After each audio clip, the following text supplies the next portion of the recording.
We are looking at Mark chapter 15, which is the crucifixion of Jesus. In 1 through 5, it says, immediately in the morning. Okay, they were, if you remember at 14, they were having their trial and everything, the illegal trial and all that stuff that was happening that wasn't supposed to be happening.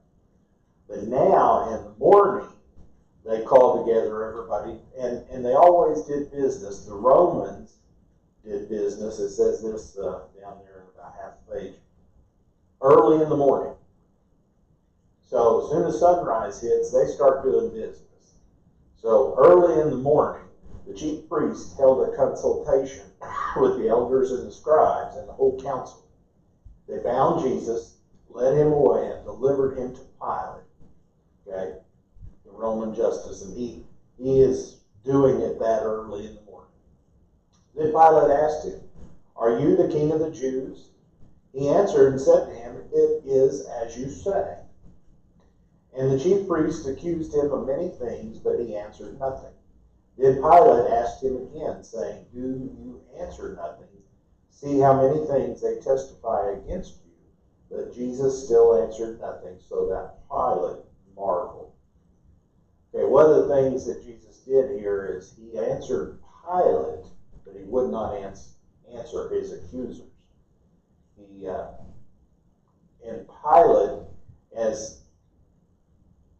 is not, okay, a lot of people portray Pilate sometimes as, he says he washed his hands, he's innocent of all this stuff. Pilate was not a good man. History tells us that he wasn't. He put many people to death. He caused a lot of problems, a lot of terrible anguish for the Jewish people. He didn't like to be there. He took that, evidently from some of the commentaries that I read, he didn't like that position, but hey, it worked. So he was using it, hopefully, to get out of there so he could go on somewhere else. So Pilate was kind of, when Jesus didn't answer, and anytime, usually a person wants to defend herself.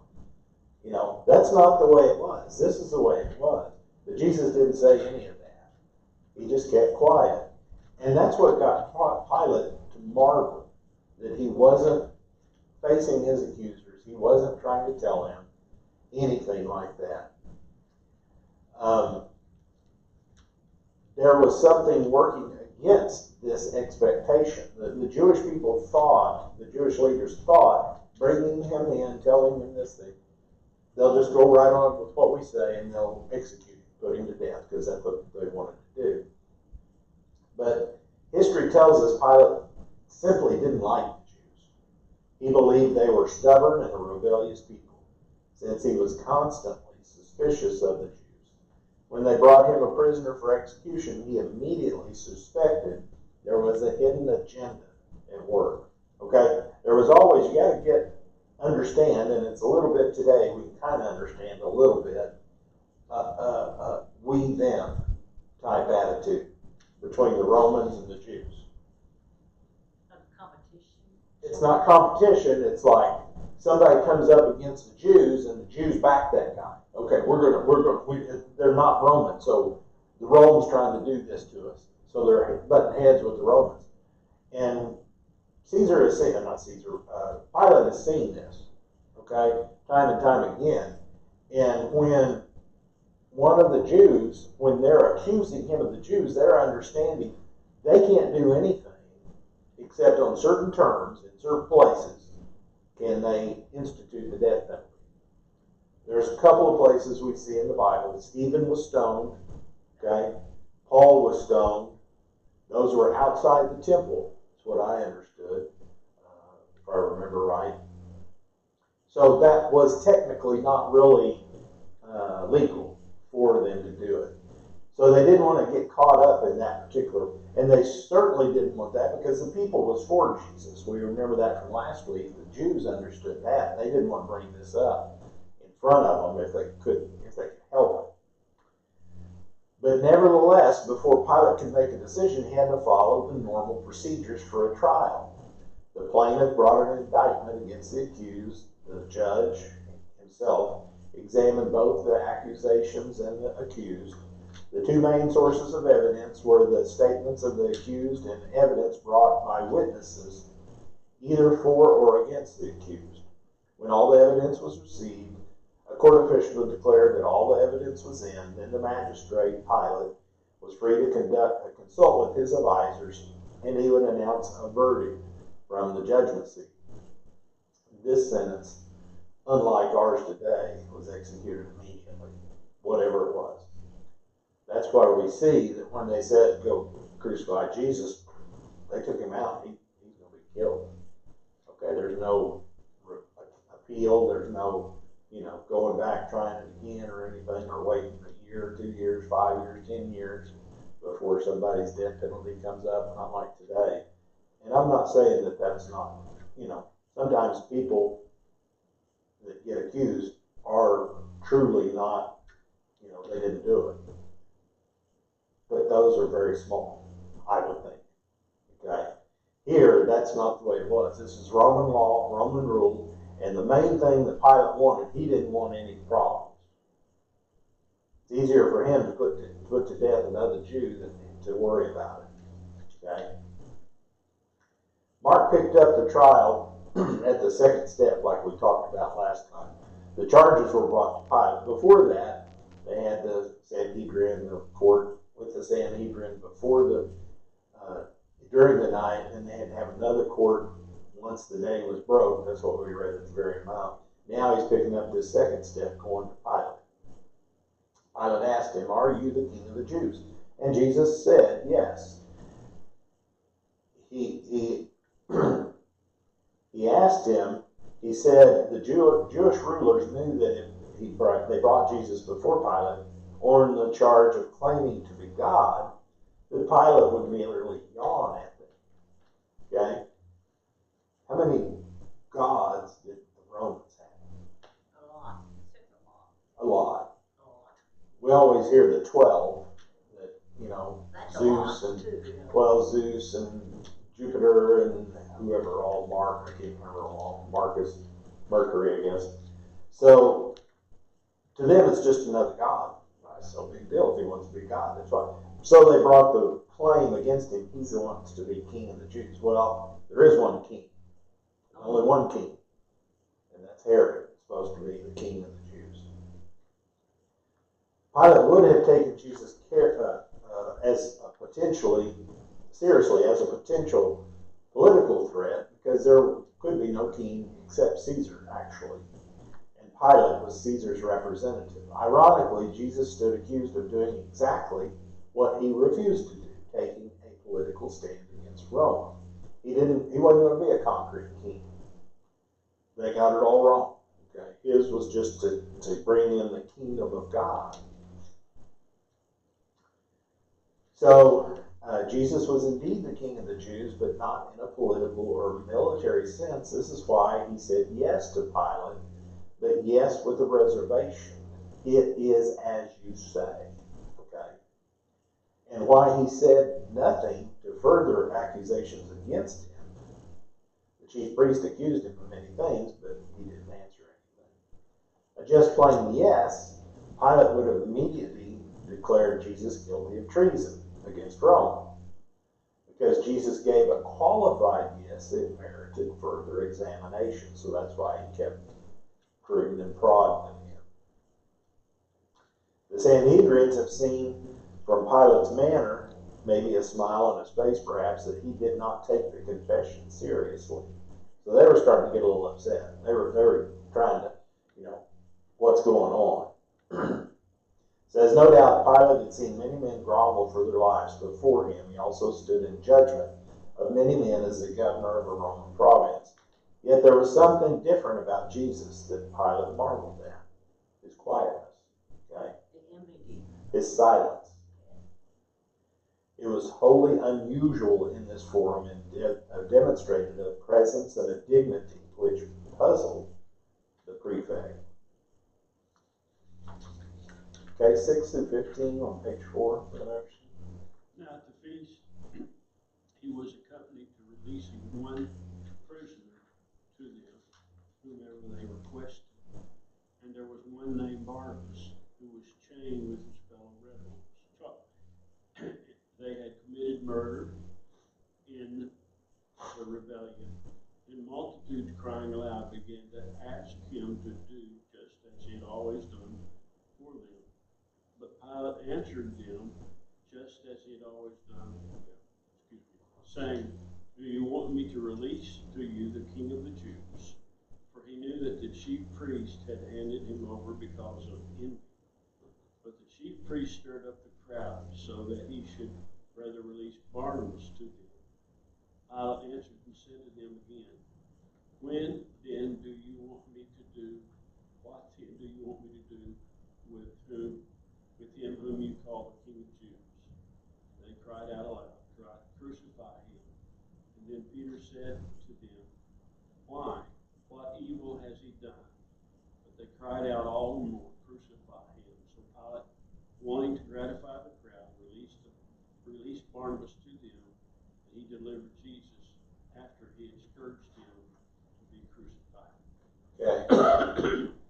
They had a tradition, the Jewish people, or the Romans actually did. This was the festival time of the year as far as getting ready to do the Passover. During that time, they would grant a wish. We would release a prisoner to them. And he thought he might get away with just giving them a chance to get rid of Jesus. I mean, not get rid of him, but have him be released. And instead, well, this Barabbas, he was a murderer. They caught him and everything. And somehow they knew that. The Jews there knew it, the Sanhedrin. So they started, release Barabbas to us. They don't want to release Jesus. And then he asked them, why? What do you want me to do with Jesus?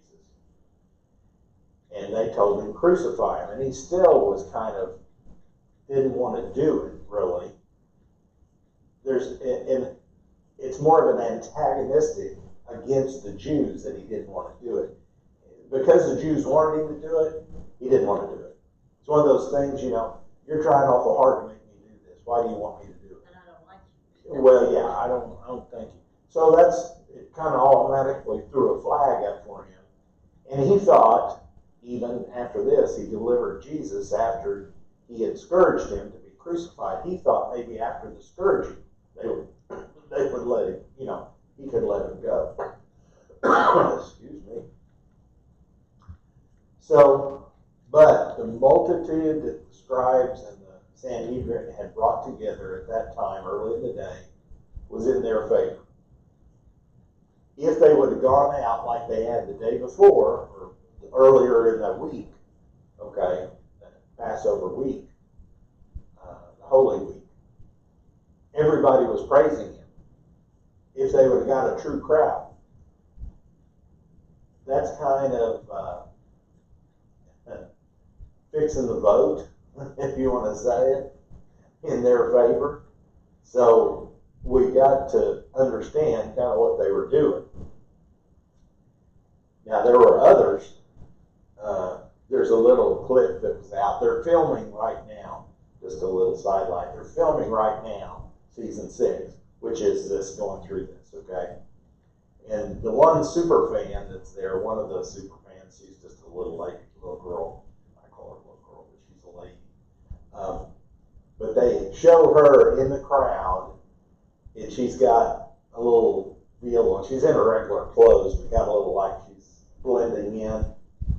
And you don't see Jesus or anything, but the deal says, one going against the crowd. So she was, doing hearts for Jesus and everything like this, turning around, no. But that's what it was. It's probably one or two or three, or a few, very few. If Peter and them was there, some of the disciples, we kind of know Peter was in the area, and John was in the area. They may have been crying, no. But the whole crowd was there. Now, all it would take, and I'm sure not all 72 of the Sanhedrin or 71 of the Sanhedrin came down, but if you had several of those, Sanhedrins there, the court, it's not a big area. You put 70 people in here, and 10 people for it something and 70 against it, you're not going to hear those 10 people, are you? It's got to be pretty well equal amounts to hear them. So they cried out, "Crucify him," and he just couldn't understand that, what was going on. It's a long. So the sad part about that, all that, is he really paid for it for his conscience. Yes. Well, it says right now on page 6, top says they cried out more exceedingly, "Crucify him." Pilate was now in a dangerous place. The crowd was almost becoming a riot, which he did not want. If there was one thing that would get him in trouble with his superiors, it was a riot. So with both the people and the Jewish rulers demanding the death of Jesus, Pilate was unwilling to oppose them both, and he began the process of an execution about having him scourged. Even before Jesus was to be scourged, his physical condition was weak. We can assume that Jesus was in good physical condition up until the night of his rest. The rigors of Jesus' ministry, traveling a lot and everything, okay? So he probably didn't have any illnesses or anything like that. Said, add to the condition the horror of being scourged. The goal of scourging was to weaken the victim to a state just short of collapse and death. As the Roman soldiers repeatedly struck the victim's back with full force, the iron balls would cause deep contusions, the leather thongs and the sheep bones would cut into the skin and the subcutaneous tissues. I can't say it right. Then as the flogging continued, the lacerations would tear deeply into the underlying skeletal muscles and produce quivering ribbons of bleeding flesh. Pain and blood loss generally set the stage for circulatory shock. The extent of blood loss may well have determined how long the victim would survive on the cross.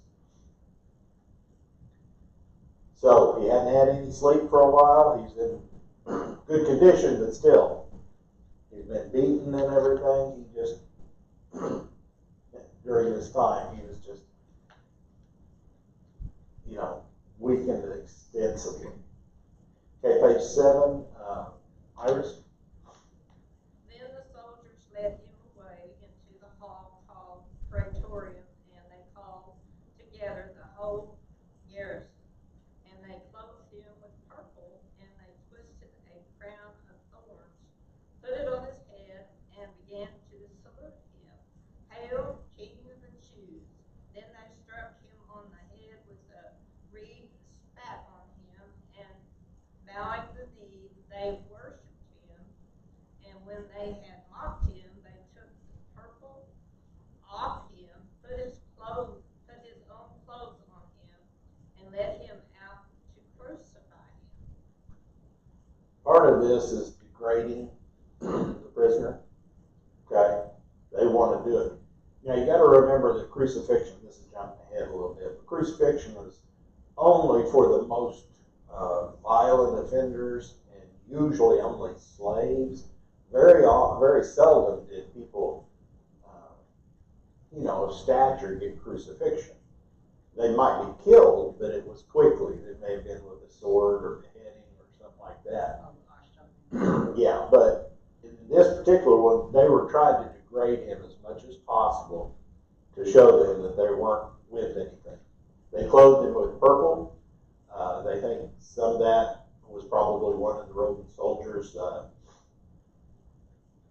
cloaks that they have on them. They twisted a crown, but it was a crown of thorns. I've seen a picture of it. They said showed those thorns. And those thorns are like that long. They're huge, just sticking out everywhere. Yeah. And then they brought the reed up, which they gave him as kind of a scepter, like a king should have. Well, they beat him with that. And then they spit upon him. Another place, I think they said they slapped on him, hit him. And then after they finished mocking him, they took off those robes and put his clothes back on him. says, see that scarlet robe, it's contemptuous imitation of the imperial purple that a king wears. See above all that the crown upon his head has rubies in it, but the rubies are composed of his own blood, forced there from his temples by the cruel thorns. See, they pay him homage, but they pay him homage as their own filthy spittle, which runs down his cheeks. They bow the knee before him, but it is only in mockery. They salute him with the cry, Hail, King of the Jews, but it is done in scorn. Was there ever grief like his? That's from Charles Spurgeon. Okay, 21 through 23, they're there, down at the bottom of 8.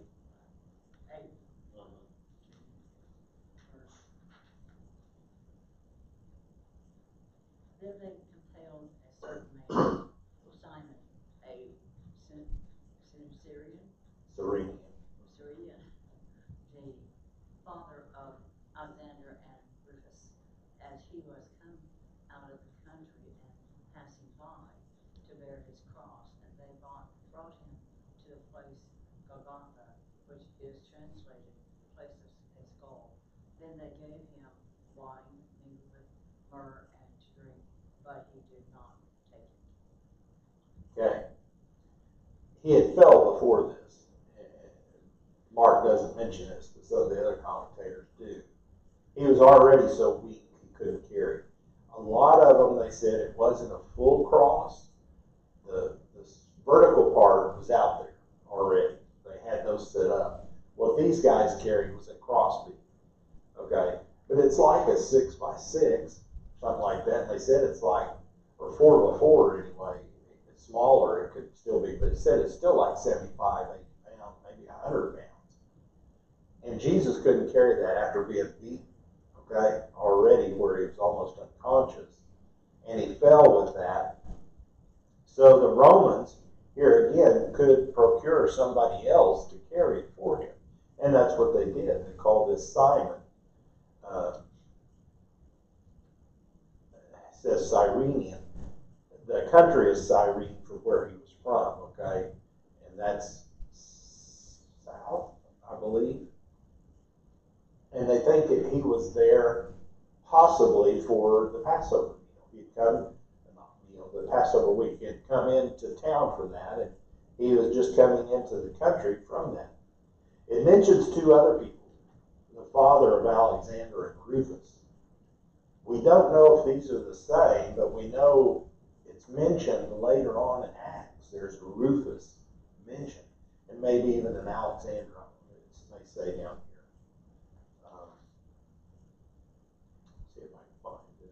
He was known for the early church. Yeah, there, Rufus, yeah. Yeah, was himself a Christian.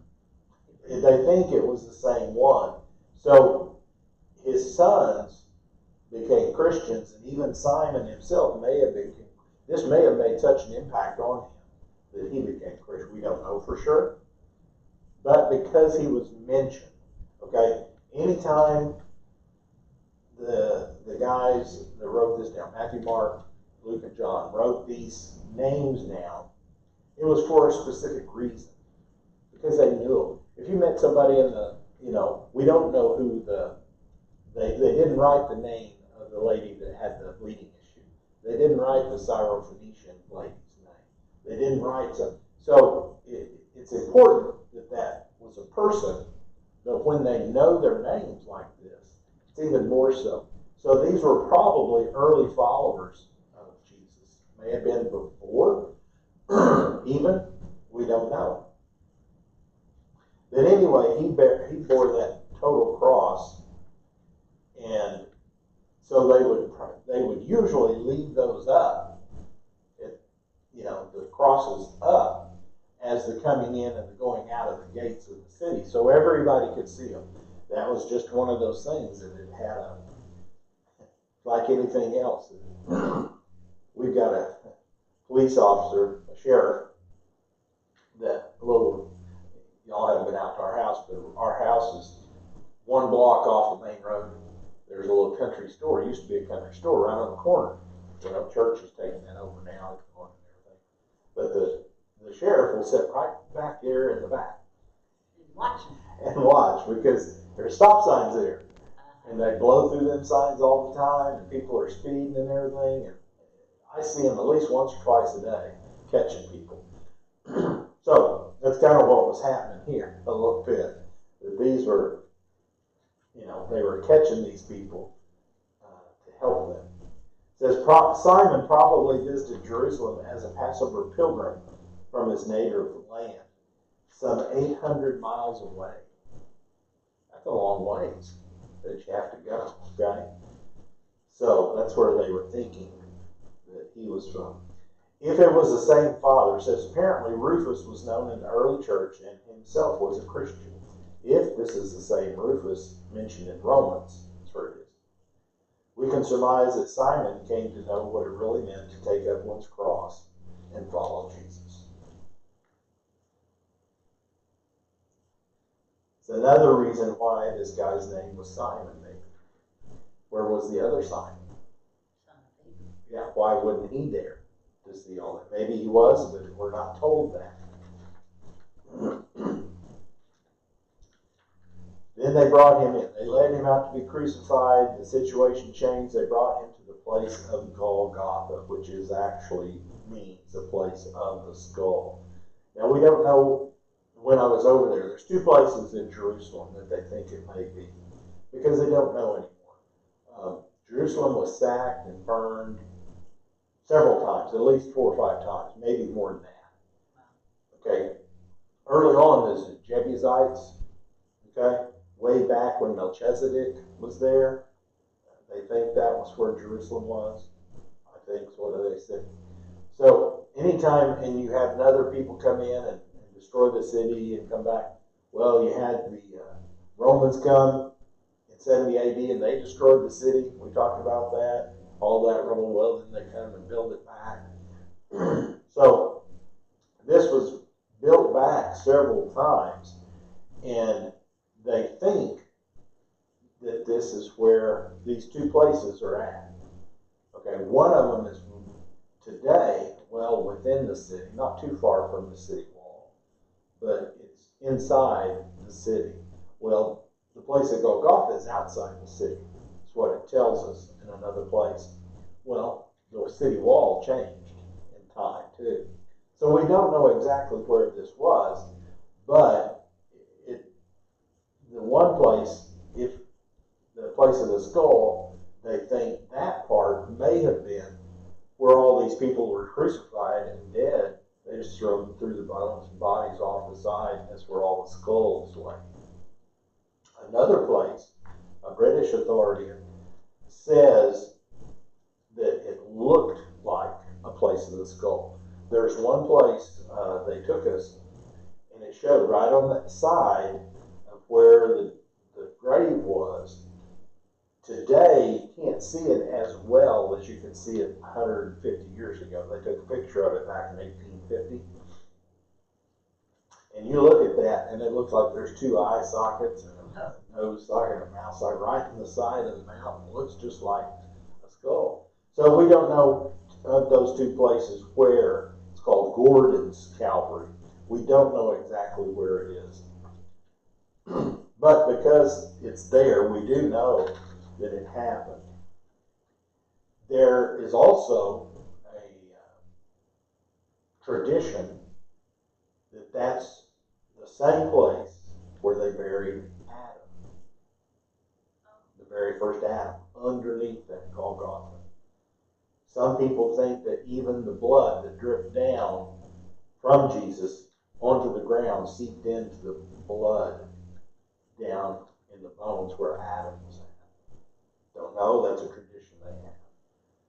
They also think this is the very same place where Abraham offered Isaac. That would be awesome. I mean, it's sad, but it's awesome. Abraham giving his son up for a sacrifice. But he didn't have to. A ram was in the thicket. Now the true son is given up in the very same place. It's just amazing. Said they gave him local sour That'd be wine. something to know, wouldn't it? It would be something to know, but it's just, it still makes it very powerful that it's there. That sour wine that they gave him laced with myrrh is something that it's bitter and it's kind of a narcotic to dull the pain a little bit. And that's why they said that he refused it. He did not want anything of that to bear any of, he wanted to bear all the pain himself. He didn't want anything to dull his senses. Okay, 24. And when they crucified him, they divided his garments, casting lots for them to determine what every man should take. Now it was the third hour, and they crucified him, and the inscription of his accusation was written above the King of the Jews. So here we have that they typically, again, wanting to denigrate these people, they stripped them of their clothes. May have had a loincloth on, may not have. We don't know. But then they, another part tells us that they, gambled for his clothes, whatever he had. That's kind of their payment, extra payment, their bonus for working this type of job. And it talks about that it sets a time, a third hour. John talks about a sixth hour, okay? And like today, maybe they kind of compare this with, John was talking about a different time. They had a kind of, I don't know this for sure, but a Roman time and then a Jewish time, something like that. So it may have been a different time there, and it talks about that in here. It goes about and talks a little bit more about the crucifixion. You can read that on page 12. It goes through how all this could happen. Page 13, top of it tells death from crucifixion could come many ways. We talked about the shock already. Could be suffocation, because the way that they were held up with their arms, they could breathe in, but they couldn't breathe out. So they essentially suffocate. You could dehydrate, okay, because they've been whipped and all the blood and all your liquids are falling out of them. Could have been a heart attack, and could have been a heart was actually ruptured. And they think that may have been part of what happened with him when they put in, the heart didn't rupture, but then when they poked him with the spear, because that sac around it has fluid in it, because of all the stress and that water that came out. How bad was the crucifixion? We get our word excruciating from the root word of crucifixion of Rome. Consider how heinous a sin must be in the sight of God when it requires this kind of sacrifice. Crucifixion was known to be a horrible practice, yet the Romans used to execute many criminals who were not Roman citizens. No Roman citizen could be crucified except by direct order of Caesar. It was reserved for the worst criminals and the lowest classes. Okay.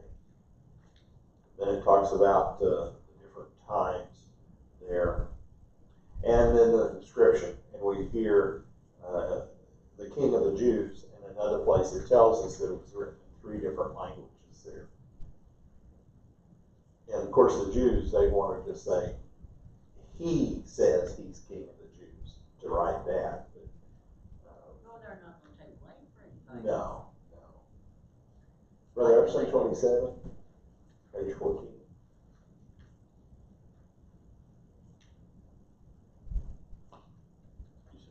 Yeah, go ahead and read. Starting at 27. With him they also crucified 2 robbers, one on his right and the other on his left. So the scripture was fulfilled which says, and he was numbered with the transgressors, and those who passed by blasphemed him, wagging their heads and saying, you who destroy the temple and build it in 3 days, save yourself and come down from the cross. Likewise, the chief priest also, mocking among themselves with the scribes, said, he saved others, himself he cannot save. Let the Christ, the King of Israel, descend now from the cross, that we may see and believe, even those who were crucified with him without sin. Okay. We do have to remember, excuse me, still fighting allergies. We do have to remember this is Mark, and Mark most likely got most of his information from Peter. So Peter was somewhere, okay, I think. I don't know if he saw all this. I'm thinking he did, but who knows. But whatever, and some of them say that sometimes the writers took from other writers that was there. Matthew took from somewhere. I mean, he wrote it. He was an eyewitness.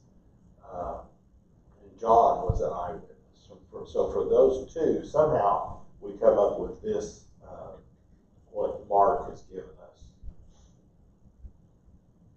But they were, again, not only the Romans, but now the people there. He had two robbers on each side of him, as we understand him. And those passed by, blasphemed him, wagging their heads, talking about destroying the temple. Here again, they didn't understand.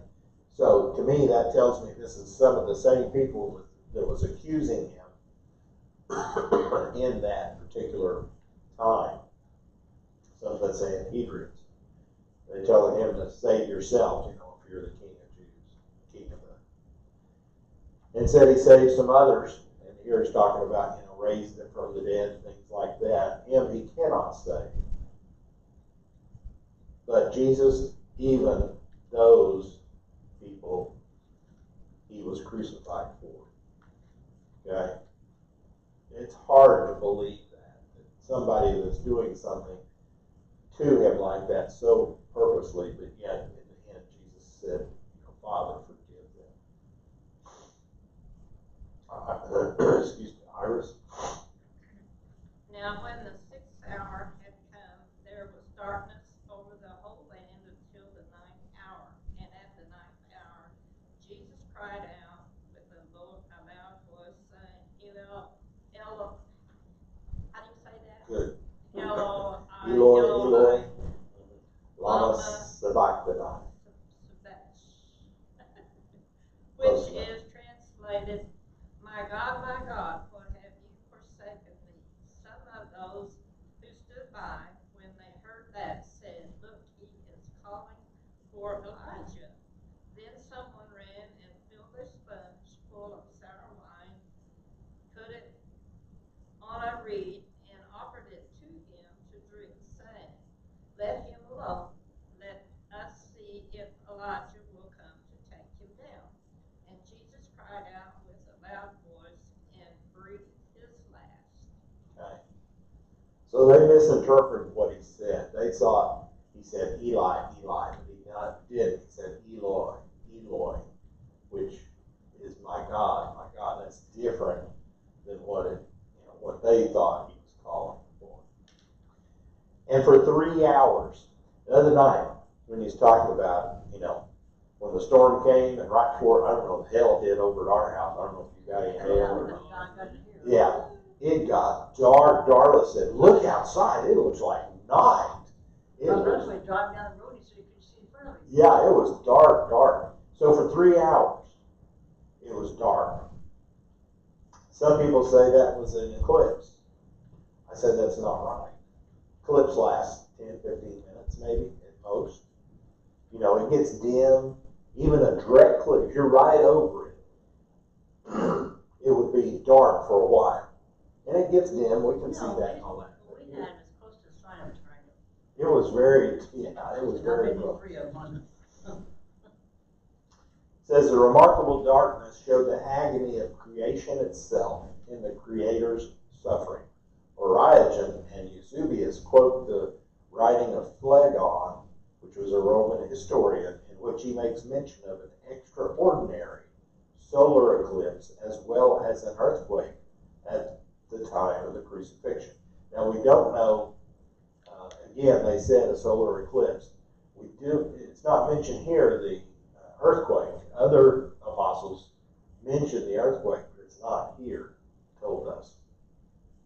So for 3 hours, okay, that's for 3 to 6. Those 3 hours it was dark. And said this is especially remarkable because during a full moon, which it was, which that's when Passover is held, a natural eclipse of the sun is impossible. You can't have that because the sun is going to be on the other side. It's got to be in between the sun and the moon, and you can't have that in a full moon. And he goes on down through there and says all that. Talks about this happened in the sense that God made him who knew no sin to be sin for us, that we might become the righteousness of God in him.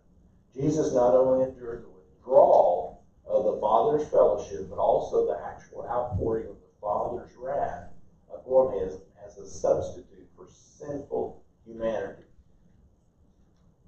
Thinking about that third hour, you can almost see like God turning his back away from earth and everything, and it just goes completely dark. During that time, Jesus was suffering on his own. He didn't even, God himself didn't want to see what was the suffering that was going on. That's what I see. I mean, for me, for what that is. He didn't want to see that. And Jesus took upon himself that full brunt of that time. And that's when they gave up. They were going to give him the sour wine again, and they didn't want to, said let him alone. They wanted to see if Elijah came. So you can read on down through that on 17. The words down at the bottom says he cried with a loud voice, "It is finished," in John. Mark doesn't tell us this, but John says in 1930, he cried with a loud voice, "It is finished." That's just one word in the Greek language.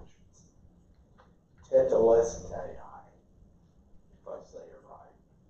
This word means paid in full. This is a cry of a winner because Jesus paid in full the debt of sin that we owe and had finished the eternal purpose for the cross. Some point before this, Mark doesn't tell us this either, that the veil was torn. Okay, torn in two. Sometime before he cried out, "It is finished," this spiritual transaction took place. God the Father set upon Jesus all the guilt and the wrath that our sins deserved. Jesus bore it himself perfectly, totally satisfying the wrath of God.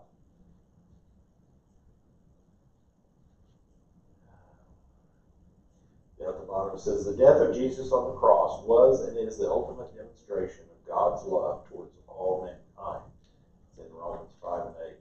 It's the power of God unto salvation, though it seems foolish to those who reject it in Corinthians. At the cross, Jesus wiped out our record of sin and rebellion against the cross, nailing it to the cross. That's from Colossians. If Jesus had not endured the cross, it might be said that there is no limit to God's love, that there was something God could have done but was unwilling to do in order to demonstrate his love for man. Okay, Mark does mention it here. I don't know why they didn't say that.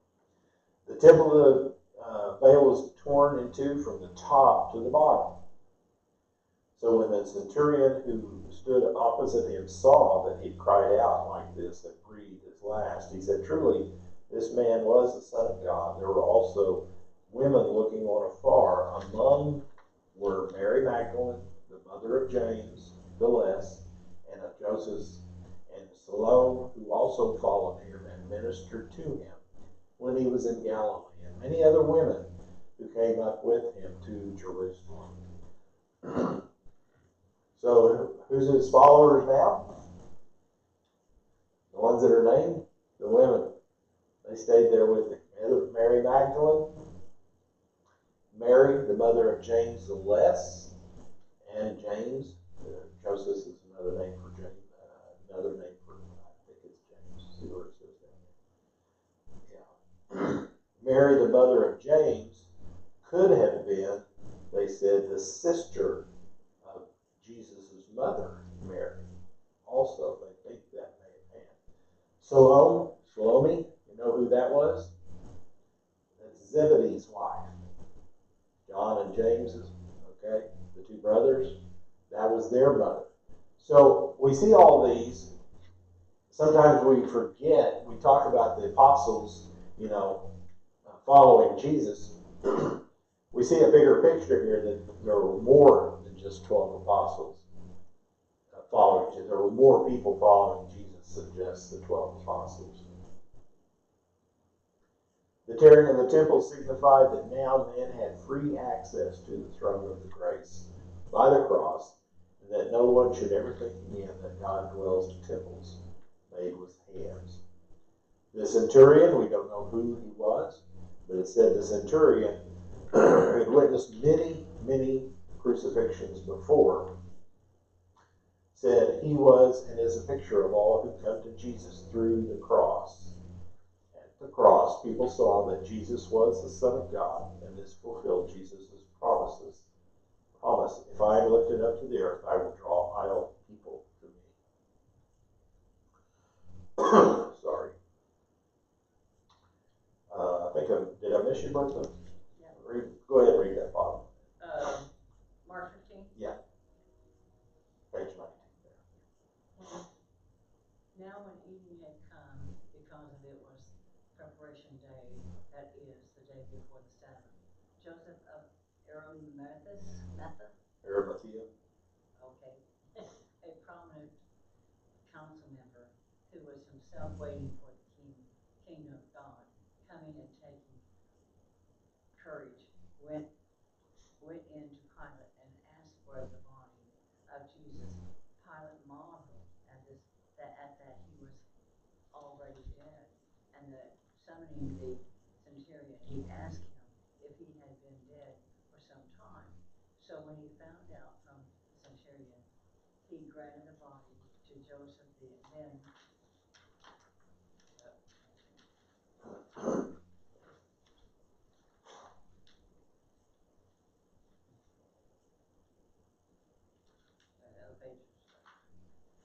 Then he brought fine linen, and took him down and wrapped him in the linen. And he laid him in a tomb, which had been hewn out of the rock, and rolled a stone against the door of the tomb. And Mary Magdalene and Mary, the mother of Joshua, observed where he was laid. Okay.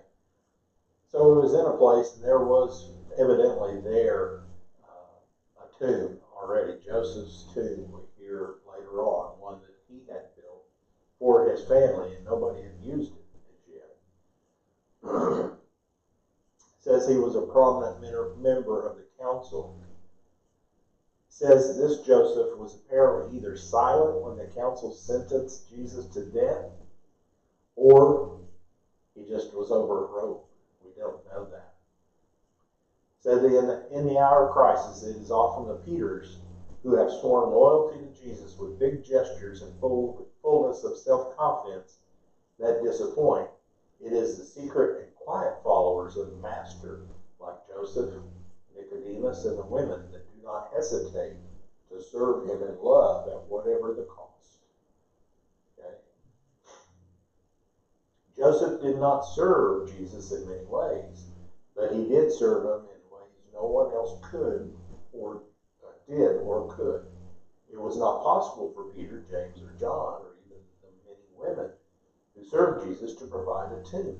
But Joseph could and did. We must serve God in whatever way we can. Excuse me. You got to remember, what is a tomb over there?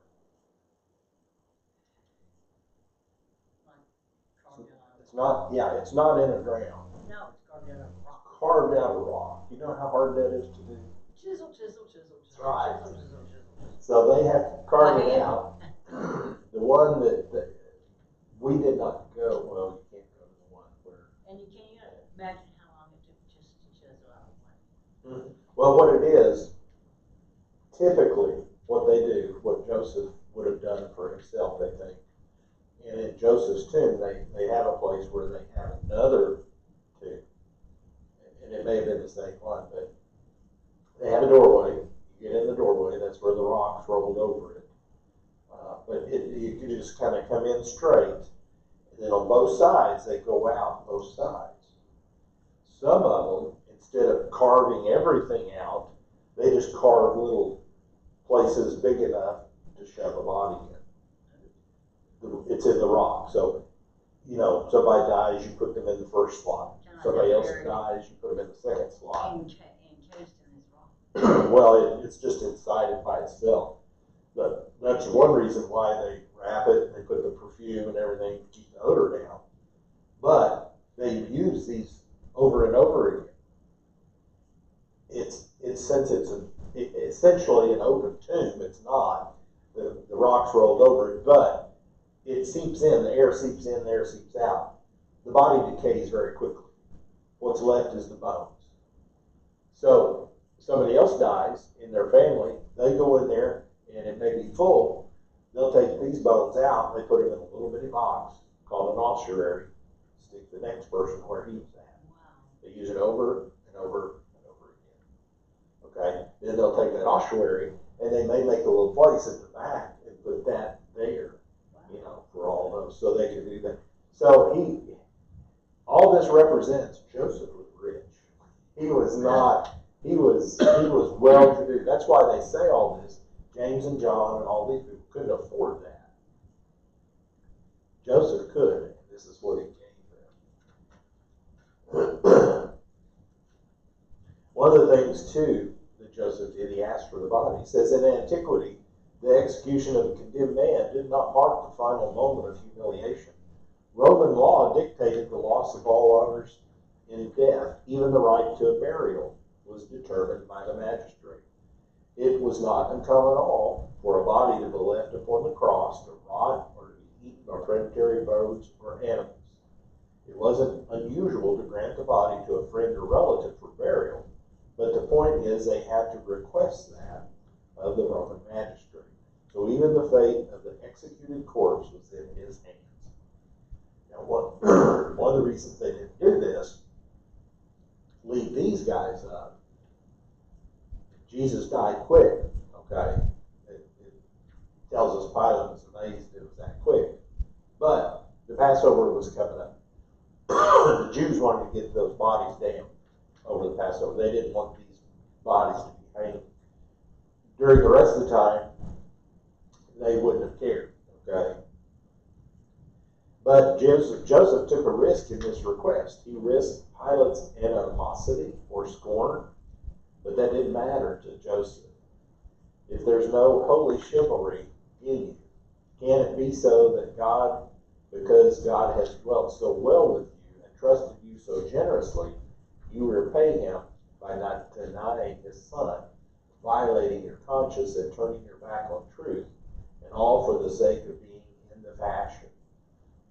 I know it may seem hard to receive the cold shoulder in society or to have the finger of scorn pointed at you, but to bow before the selfish dread is scarcely worthy of a man and utterly disgraceful to a Christian man. Again, Charles Spurgeon. He said he had to do it. For him, it was something he had to do. Typically, the crucifixion was long, agonizing death. Jesus died in just a matter of hours. Said he was dead because the death was confirmed by careful examination with the eyewitnesses. The Roman soldier, if he hadn't been dead, he would have been dead. Okay? I mean, the soldier would have been died. So he's found out from the centurion, and the centurion, when he was questioned, he may have been the one that poked him. Who knows, to see what the spear had. But then it tells us that Joseph gave him his tomb. He laid him up in the tomb. But said Jesus just needed it for a few days anyway. All right. Thank you very much. One more chapter and we'll be finished with Mark.